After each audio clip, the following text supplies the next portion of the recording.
How's it going, everyone? Lunar here, and for today's video we're going to go over the best lurking tips as suggested in the comments by Matteo. The main goal of a lurker is to catch enemies off guard while rotating, which will help your team in post-plant situations.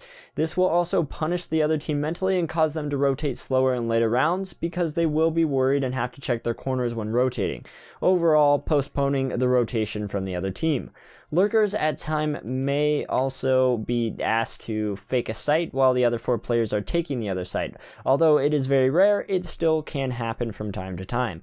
But with the main goal of a lurker defined, here are some tips to help you out when lurking.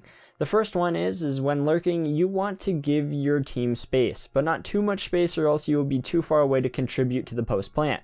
And you could be rotating in and your team could be dead, and then in this situation it's a 1-on-2 and the 2 CTs control the bomb and you're being blamed for the round lost. This is the worst thing you can do for your team when lurking, so don't be the guy that's all the way at B site and all of your teammates are dead after trying to hold the post plant on A. You want to be close enough to where you can actually contribute to the post plant and help defend the site if needed, especially if you don't catch anybody rotating. The second tip is when lurking, a crucial thing to know is timing. This not only comes with playing a lot, but also after the first or second gun round, you can get an easy read on whether the enemy team has rotated fast or slow.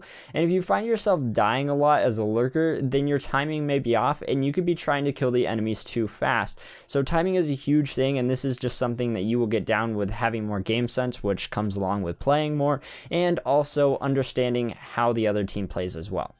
The third tip is communication. It is absolutely key when lurking. You need to let your team know whether or not the original site is a good site to take, or see if your team wants you to throw a fake. You also need to communicate on when people are starting to rotate, how many people are on the site that you're lurking at, and any other added info you get while lurking. As an example, if you get a kill and there's one less person holding the site, you might want to call to your team, hey, this site might be a better option. So that's just something to keep in mind. Now the fourth tip, before we talked about knowing when people are lurking, but knowing the common paths they're going to take and how they're going to get there is a very important thing to know as well, because this will help you get an idea of what angles are the least checked, and playing those off angles can easily help you secure a kill. And playing those off angles, 99% of the time you are going to be the one that has the absolute advantage right when the gunfight starts, and 99% of the time you will win that gunfight.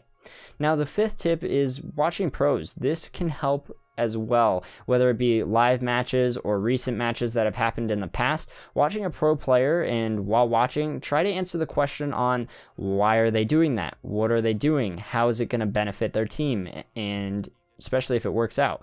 Watching a pro player and breaking down what they are doing and being able to actually implement that into your play style and games can really make you and your team benefit, especially while you're watching. If you're able to answer those questions and have exact answers to them, it'll help you just better understand what to do as a lurker in a sense. Now, the sixth tip. As I said, watching pros can definitely help, but watching demos can help you get an idea of how people react in certain situations that you can possibly later use to your advantage. This works best when being on an actual team and playing in scrims or actual matches, maybe watching the other team's VODs or watching, your demos after the match, because you can get a quick idea of how the team is going to respond to a certain action. This also can be done in matchmaking or pugs on ESEA or Faceit, but it can be harder because every single player plays differently and it's not a full 5-man squad, so it is going to definitely be a little different here or there when playing against just random people who are grouped together.